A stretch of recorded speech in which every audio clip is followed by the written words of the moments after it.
নমস্কার,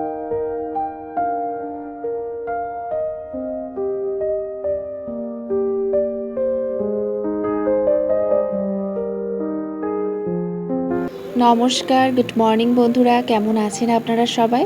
পৌলমীর সংসারে নতুন একটি ভিডিওতে আপনাদের সকলকে জানাই স্বাগত। আশা করি আপনারা যে যেখান থেকে আমার ভিডিও দেখছেন সকলে খুব ভালো আছেন। আর আজকে হলো গোপু সোনার জন্মদিন, আমাদের গোপালের জন্মদিন, গোপু দাদার।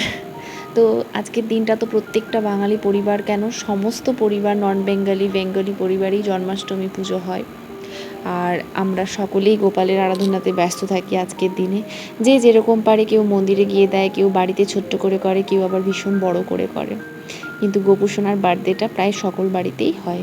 তো সকাল সকাল আমারও তার তোড়জোড় শুরু হয়ে গেছে। আমিও আজ প্রায় 5 বছর হতে গেল, 5 বছর নয়, 3, 3.5, 4 বছর হতে গেল মাম্মাম হওয়ার পর থেকে পুজো করছি। 3 বছর হয়ে গেল মনে হয়, এটা 4 বছর।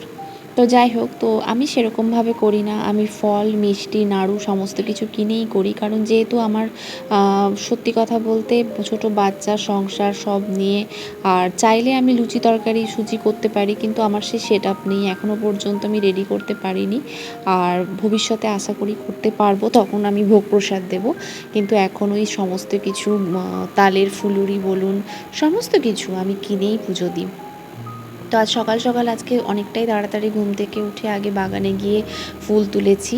আর প্রচুর ফুল ফুটেছে আজকে, এত ফুল ফুটেছে, 5টা পঞ্চমুখী জবা, গোটা গাছ ভর্তি ফুল, টগর ফুল, সমস্ত কিছু ফুল আজকে ফুটেছে। তো মানে প্রতিদিনই ফুটে, আজকেও তার অন্যথা নয়। তো সমস্ত ফুল টুল তুলে আর চলে গিয়েছিলাম ঠাকুর ঘরে সমস্ত বাসন টাসন, আরতি সমস্ত জিনিসপত্র বের করে সমস্ত কিছু ধুয়ে টুয়ে পরিষ্কার করে রেখে এসেছি। আর আজকে যেহেতু গিয়ে এসে ঠাকুর রান্নাঘর গুছিয়ে বাবাকে চা করে দিলাম, আর নিজেও একটু লিকার চা খেলাম। ভাবলাম প্রথমে শরবত খাবো, কিন্তু তারপরে আর ইচ্ছে করলো না, চা করছি, চাই খেয়ে নিলাম। তো এখন অনেকটাই হয়ে গেছে, মাম্মামও ঘুম থেকে উঠে গেছে। মাম্মাম উঠে জল বিস্কুট খেয়ে ওর বাবার সাথে গেছে ফুল বাজার। ও বেচারা একা একা বাড়িতে বোর হচ্ছিল, আর ওর বাবা যাবে ফল একটা শর্ট পড়ে গিয়েছিল, মিষ্টি ফল ফুল এসব কেনার জন্য। তো সেই জন্য ও গেছে, আর সেই ফাঁকে আমি এখন যা যা কাঁচা জিনিস ছাদে ছিল সেগুলো এনে সমস্ত কিছু গুছিয়ে ভাঁজ করে নিলাম। দিয়ে এখন আমি যাব স্নানে, বিছনাটা গুছিয়ে। তো বিছনা গুছাতে গুছাতে মাম্মাম চলে এসেছে, আর ওরা আবার যাবে, দই টইগুলো দিয়ে গেল, আবার এখন যাবে। তো আমি এখন বিছানা টিছানা আমার মোটামুটি গোছানো হয়ে গেছে, তাড়াহুড়ো করেই করছি। রাঁধুনিও চলে এসেছে, আর রাঁধুনির সঙ্গেও একটু লেগে দিলাম, পাঁপড় টাপড়গুলো ভাজাভাজিগুলো করে নিলাম। আর ও খিচুড়ি আজকে সেরকম কিছুই নয়, পোস্ত বাটি হচ্ছে, আলু ভাজা হচ্ছে, আর কুমড়ো ভাজা হচ্ছে, বেগুন ভাজা হচ্ছে, আর পাঁপড় ভাজা, ব্যাস। তো দুটো ভাজা আমি করে নিয়েছি, আলু ভাজাটা আর পাঁপড় ভাজাটা, আর রাঁধুনি হচ্ছে যে বেগুন ভাজাটা আর কুমড়ো ভাজাটা করবে।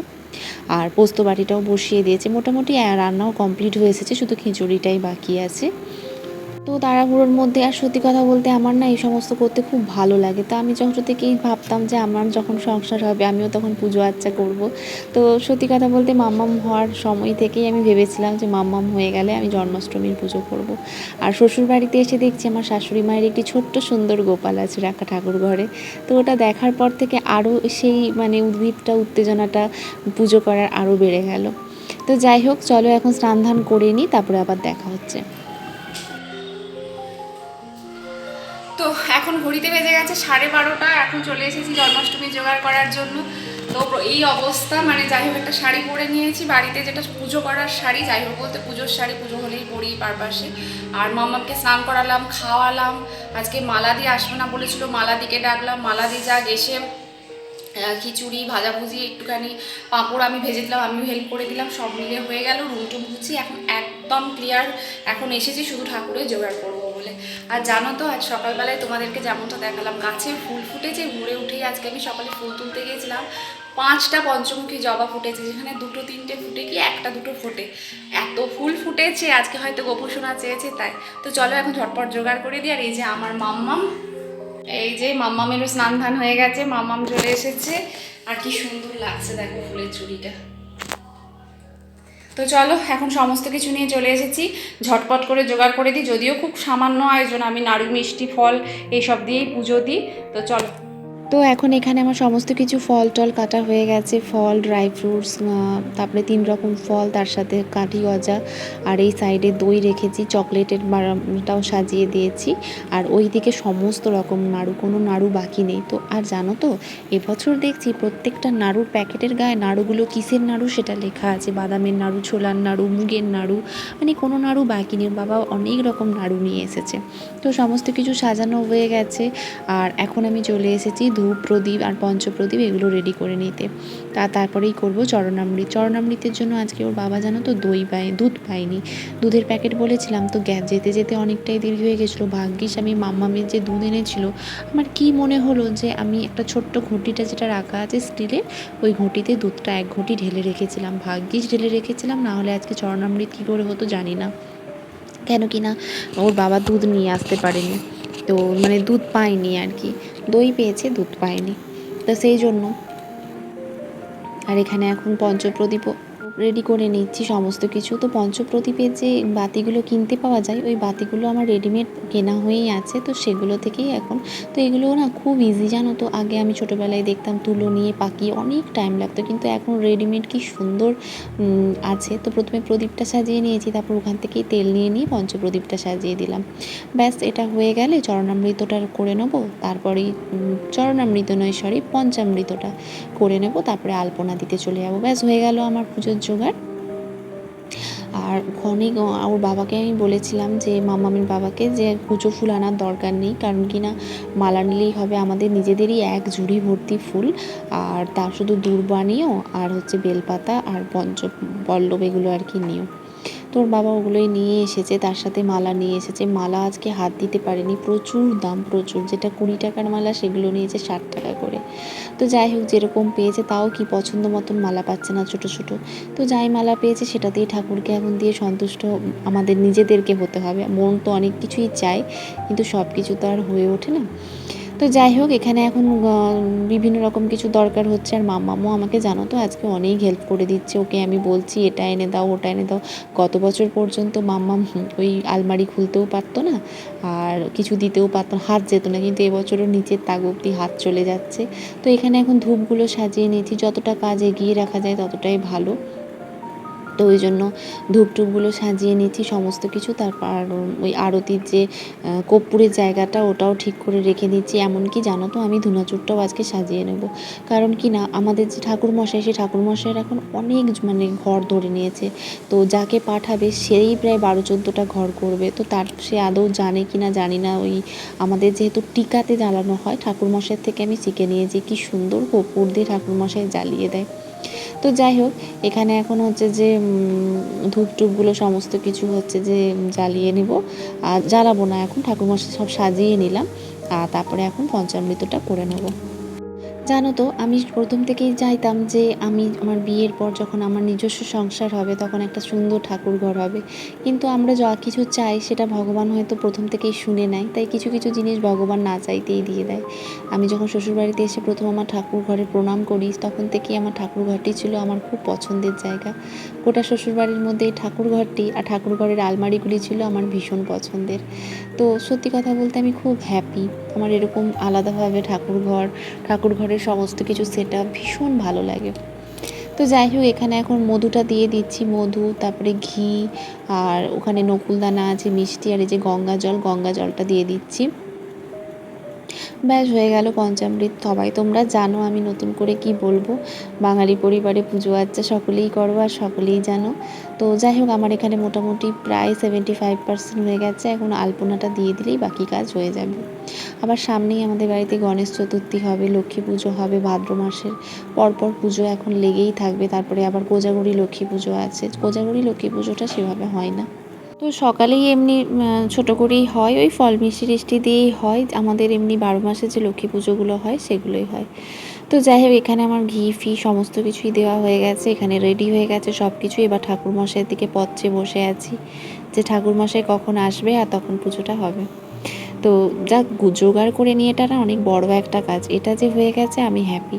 আর এই শাড়িটা দেখে হয়তো তোমরা অনেকেই ভাববে যে এই শাড়িটা কীরকম একটা হয়ে গেছে। আসলে এই শাড়িটা না আমার ভুল করে তাঁতের শাড়ি কখনো বাড়িতে কাচাতে নেই, কিন্তু আমি এক খেয়ালে বাড়িতে মানে কাচার জায়গায় রেখে দিয়েছিলাম, কাজের মেয়ে ডুবিয়ে কেচে দিয়েছে। তো ওটা আমার ওস্তাঘরে দেওয়া হয়নি বলে শাড়িটা না একটা কীরকম হয়ে গেছে। আর বলো না, শাড়িটা ওরকম হয়ে গেছে বলে কি পরবো না, একবার পরে ফেলে রেখে দেবো। তো আর এত সুন্দর কালারটা আমার খুব ভালো লাগে, তাই বাড়িতে যখন কেউ আসছে না আর নিজেই পুজো করছি, তো সেই জন্য শাড়িটা বাড়িতে পরে নিলাম। বাইরে তো আর নিশ্চয়ই পরে যাচ্ছি না, বাড়িতে আর আমাকে কে দেখছে। তো যাই হোক, এখন আলপনাটা ভিজিয়ে রেখেছিলাম, এসেই আগে আলপনাটা ভিজিয়ে দিচ্ছিলাম, ওটাই এখন আলপনাটা দিয়ে দিচ্ছি। আর মাম্মাম তো সকালবেলায় ওখান থেকে আসার পর আমার স্নান হয়ে গিয়েছিলো, তো তারপরে মাম্মামকে হচ্ছে যে একটু মুড়ি খাইয়ে দিলাম, আজকে আর ওকে দুধ মুসলি টুসলি খাওয়াইনি। তো মুড়ি টুড়ি খেয়ে নিয়ে ওকে স্নান করিয়ে তারপরে আমি ওকে রেডি করে নিজে রেডি হলাম, তারপরেই এসেছি।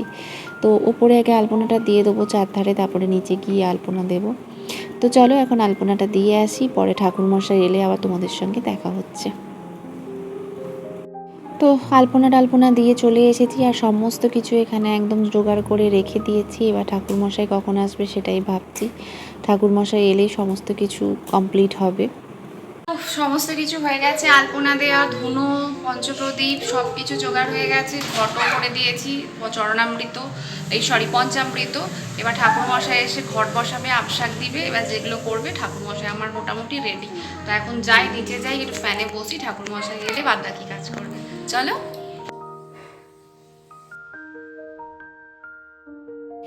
তো ঘড়িতে এখন বাজে 2:30, 1টা থেকে প্রায় 2:30 1.5 ঘন্টা অপেক্ষা করার পর ঠাকুরমশাই এলো। তো তার মাঝখানেও দুবার ফোন করলাম আমাদের যে মেন পুরোহিত তাকে, তো সেই ওই যে পুরোহিতকে পাঠিয়েছে, তো তাকে হচ্ছে ফোন করে বললো আসলে আজকে ওদেরকেও দোষ দিয়ে লাভ নেই, এই জন্মাষ্টমী, লক্ষ্মী পুজো, সরস্বতী পুজো, এই সমস্ত পুজো আচ্চাগুলোতে কিচ্ছু করার নেই, দেরি হবেই। তো সেই জন্যে ওরাও তো আর বসে থাকেনি ফ্রিতে, তাই আমরা হয়তো উপোস করে আছি বলে মনে হচ্ছে, কিন্তু ওদেরও সেই সেম জিনিসই, ওদেরও হচ্ছে যে এখান ওখান ছুটতে প্রচণ্ডই হিমশিম খেয়ে যাচ্ছে। তো ঠাকুরমশাই এখানে সমস্ত কিছু ফুল তুলসী সমস্ত কিছু ভালো করে হচ্ছে জোগাড় টোগাড় করে নিচ্ছে, তারপরে সমস্ত কিছু ফুল সাজিয়ে তারপরে গোপুসোনাকে চান করাবে আর মহাদেবকে চান করাবে পঞ্চামৃত দিয়ে। আর এখানে সমস্ত কিছু সাজানো আছে, তোমাদেরকে তো আগেই আমি দেখালাম। তাই মাম্মাকে বলছে এখানে ক্ষীর আর মিষ্টি সমস্ত কিছুই এনেছে, যা যা বলেছিলাম। তো সত্যি কথা বলতে ঠাকুরকে বছরে একবার দেবো, ঠিকভাবে যদি পুজো না দেওয়া যায়, মনের শান্তি যদি না হয় না, তাহলে মনটা খুঁতখুত লাগে। কালকে ওর বাবা যা বাজার করে নিয়েছিল আমার বিন্দুমাত্র পছন্দ হয়নি, সব লুজ নাড়ু ফাড়ু, এত ভিড় ছিল, সেজন্য যা পেরেছে নিয়ে চলে এসেছে। কিন্তু আজ সকালের বাজারটা ভালো করে এনেছে। আর দেখো, ফল মিষ্টি দিয়ে পুজো দেবো, একটু ভালো না হলে কি হয়, বছরে একবার। তো যাই হোক, এখানে ধুনো টুনো নিজেই আজকে প্রথমবার ধুনো জ্বালালাম, আর এত সুন্দর ধুনোটাও জ্বলে গেছে। আর এখন ঠাকুরমশাই সমস্ত ফুল টুলগুলো সাজিয়ে নিচ্ছে, আর তারপরে গোপুসোনাকে সাজাবে। গোপুসোনার জামাটা খুব সুন্দর নিয়ে এসেছে, ময়ূরপুচ্ছ জামা, কিন্তু হলে কি হবে, হাড়ের সঙ্গে বাঁশির যে সেটটা, বাঁশিটা খুব ছোট, আর একটু বড় হলে বাঁশিটা পুরো সেট খুব সুন্দর দেখতে লাগতো আরও। তো ঠাকুরমশাই, আমাদের যে পুরনো ঠাকুরমশাই পুজো করতো, মানে করতো বলতে এখনও করে, কিন্তু এখন আর শরীর পেরে ওঠে না, এত বিভিন্ন যজমান ধরে নিয়েছে, তো সেও দারুণ সাজাতো। তো এই ঠাকুরমশাইও ভালোই সাজাচ্ছে, আর পুজোটাও কিন্তু খুব সুন্দরভাবে করছে। তা আমি ঠাকুরমশাইয়ের পুজোতে খুবই স্যাটিসফাইড। আর নিজের মানে এই যে গোপুসোনাকে এখন স্নান করাবে চন্দন টন্দন দিয়ে, তো খুবই সুন্দর করছে, ঠাকুরমশাইও করে, কিন্তু ইনিও কোনো অংশে কম নয়, মন্ত্রতন্ত্র বলে দারুণভাবে পুজো করছে। তো এখানে গোপুসোনার চান হয়ে গেছে সমস্ত কিছু, আর মহাদেবকেও এখানে স্নান করিয়ে নিচ্ছে। আর আমি মোছার জন্য কাপড় রেখেছি, শালু কাপড়, তো সেই কাপড়ে ভালো করে মুছিয়ে নিচ্ছে। আর গোপালকে এখন ড্রেস পরিয়ে দিয়ে দেবে আর কি, বসিয়েছে ঠাকুরমশাই। তো এই যে গোপালের জামা ঠাকুরমশাই খুলছে, দুটো জামা কেনা হয়েছে, একটা আগেই আমি কিনেছিলাম, আরেকটা ওর বাবা এনেছে। তো কালকে যেটা ওর বাবা এনেছে সেটা আজকে পরাচ্ছে, আর যেটা হবে সেটা কালকে নন্দ উৎসবের দিন আমি ঠাকুরমশাইকে বলে রেখেছি পরানোর জন্য। আর মাম্মাম গোপালের বার্থডেতে বলেই রেখেছিল যে রেড কালারের জামা আনার জন্য, তোর বাবা রেড কালারেরই জামা নিয়ে এসেছে। তো আরতি সবই হয়ে গেছে, গোপালের পুজো কমপ্লিট, ঠাকুরমশাইকে ফল প্রসাদ দিয়ে দিয়েছি, ঠাকুরমশাই নিচে চলে গেছে পুজো করার জন্য, আর আমি এখানে ঠাকুরঘরটা একটু গুছিয়ে নিলাম। আর এই যে মালাগুলো, ঠাকুরের গোপালের মালাটা ভালো এনেছে, বাট এগুলো ওই এত ছোট ছোট মালা, চোখে লাগছে না, কিন্তু দাম প্রচুর। তো যাই হোক, সমস্ত ঠাকুর ফুল টুল দিয়ে সুন্দর করে সাজিয়েছে। লোকনাথ বাবাকেও আজকে মালা পরিয়ে সুন্দর রজনীগন্ধার মালা পরাতে বললাম, পরিয়েছে। তো ভালো লাগে আর কি পুজো আচ্চার দিনে একটু ভালো করে পুজো হলে। তো এখন নিচে চলে যাই, সন্ধেবেলায় আজকে আমিই আসবো সন্ধে দিতে, ঠাকুরমশাই হবে না। আর কালকে তারপরে ঠাকুরঘর পরিষ্কার করব, মোটামুটি একটু গুছিয়ে নিয়েছি। তো চলো। তো নিচে এসে দেখি সমস্ত কিছু মা বেড়ে রেডি করে চাপা দিয়ে রেখেছে। আজ আমাদের এটাই লাঞ্চের মেনু, খিচুড়ি তার সাথে ভাজাভুজি। তো এসে প্রসাদ খাওয়া হয়ে গেছে সকলের জন্য, যাদের যাদের রাখার রেখে দিয়েছি। তো এখন চলো লাঞ্চ সেরে নিই। আজকের ভিডিওটা এখানেই শেষ করলাম। ভালো লাগলে অবশ্যই ছেড়ে যাওয়ার আগে একটা লাইক, শেয়ার এবং সাবস্ক্রাইব করতে কিন্তু ভুলো না। আর এইভাবেই আমাদের পাশে থেকো।